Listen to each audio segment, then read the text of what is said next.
Working in retail is never easy, especially when you have to deal with a bunch of crazies. Welcome to this episode of Tales from Retail. Our first tale is from Sorceress683. So I'm a cashier at a big box store. The customers are often clueless and will stop anyone wearing the uniform and ask for help, anytime. Anyone on the floor is fair game.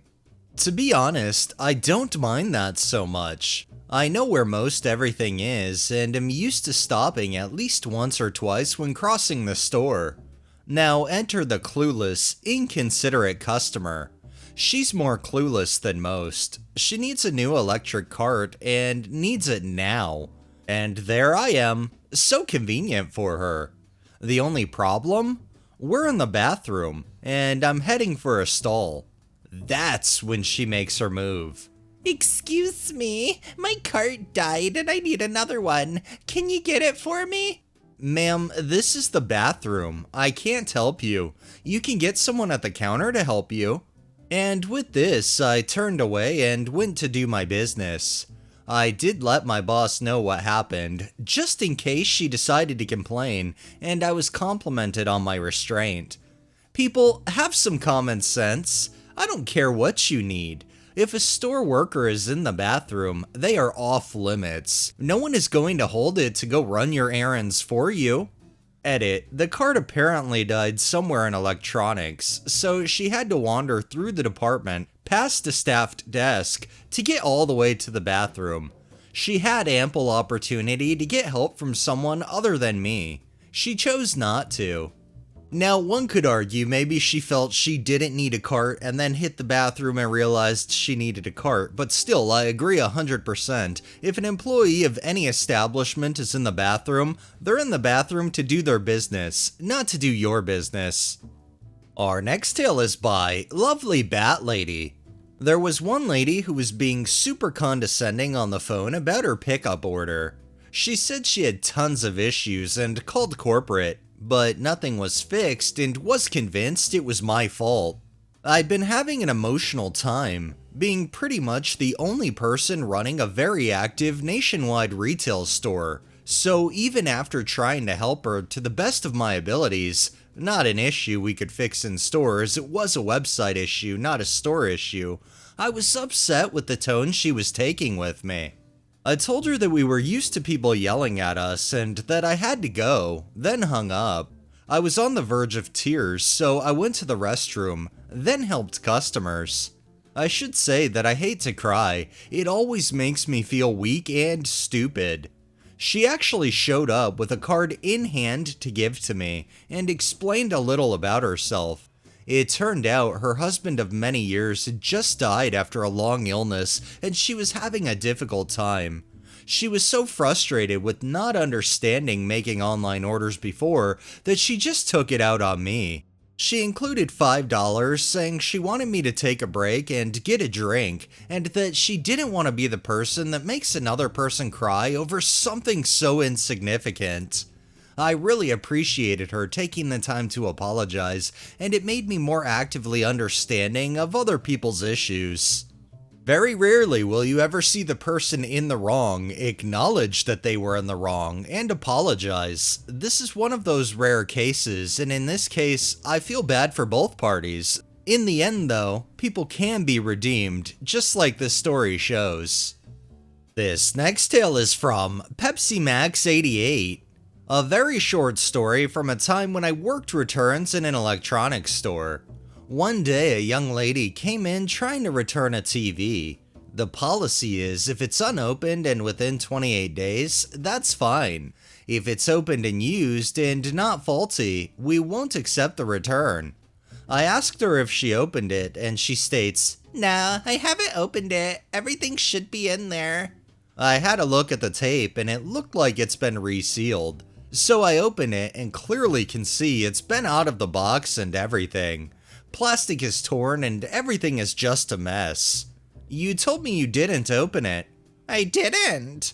It's been used. We can't take it back if you opened it. I didn't open it. My boyfriend did. Unfortunately, that doesn't matter. If anyone has opened it, we can't return it. You said if I hadn't opened it, we could return it. Get me a manager. Happily went and got a manager to deal with her. He was so dumbfounded when she said again she didn't open it, her boyfriend did. Left them to deal with it and dealt with another customer. 5 minutes later, I see my manager moving the TV to the back, so I ask what's up. He fucking returned it. Don't miss that job and the spineless management. My guess is since she played the get me a manager card, she ended up playing the get me the number to corporate card to this manager, and the manager probably was so afraid that he was gonna lose his job over sticking to store policy he caved. And you know since she had a victory here, she's gonna try it elsewhere too. This next tale is by Driftor 101. This encounter is from a friend who works at a clearance sports apparel shop where the majority of their inventory consists of running shoes from different brands, Nike, Adidas, Reebok, etc.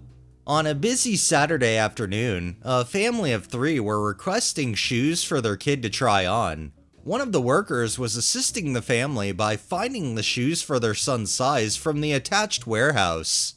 On average, a customer usually picks out 3 or 4 pairs to try on at a time, and it's the worker's responsibility to keep making sure each pair of shoes is being put back in the same box that it arrived in.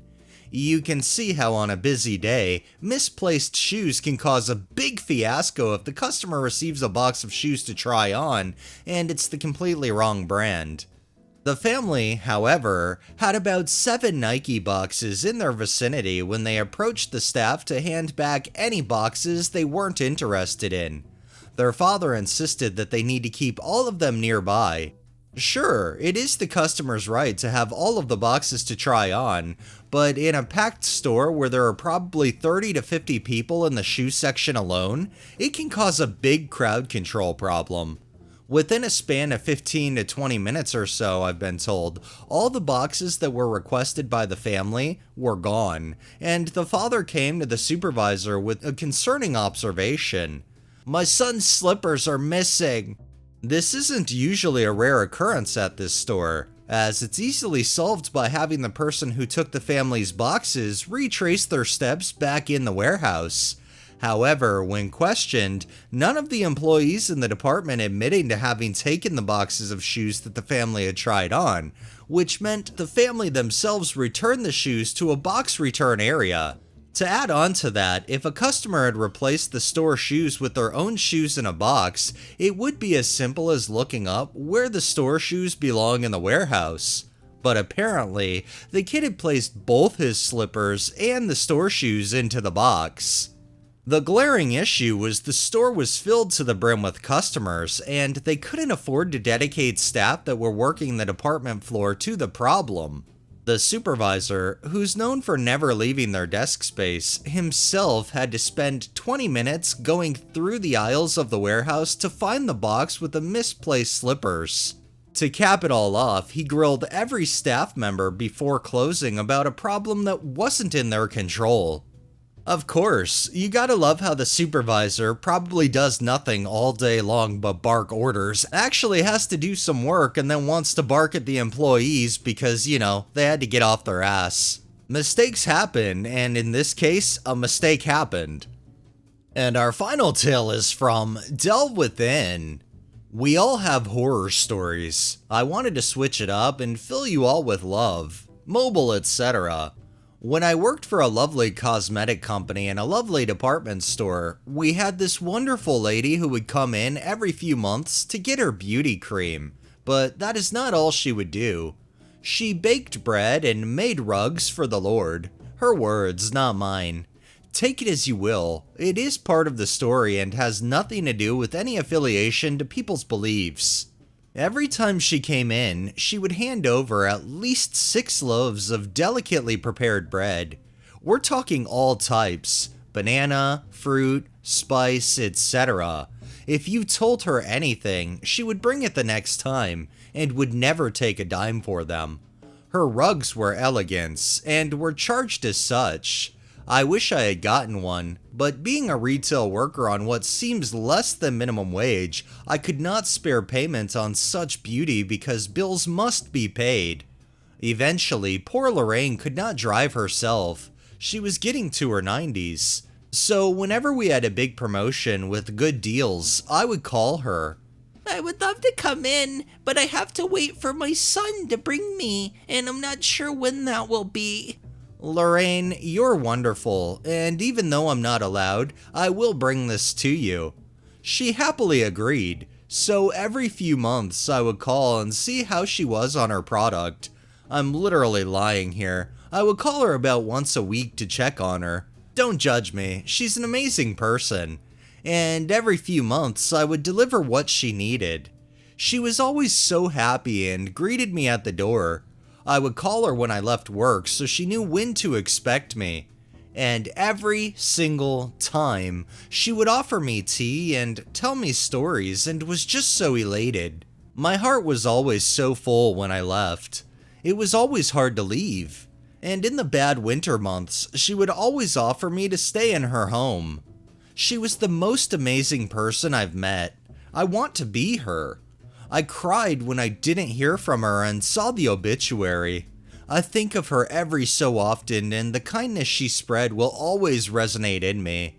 Sharing her story in hopes to keep her alive forever. Rest in peace, Lorraine. I strive to be the amazing person you were. Be like Lorraine. With all the crappy customers that people have to deal with, this one is just the diamond in the rough. It's rare to have a customer that actually gives a shit about the employees, and in this case, I feel like she didn't just care about employees, she cared about everybody.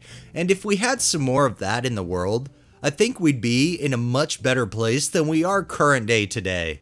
Alright, that's enough tales for the day. Well, that wraps up this episode of Tales from Retail. If you liked the video, please drop a like, share my content on all of your social media, subscribe if you haven't already, and make sure to hit that bell so you're notified every time I upload, and drop a comment down below. It really helps with the algorithm and helps new people find my channel. Thanks for watching, thanks to my patrons, have a great day and stay safe out there.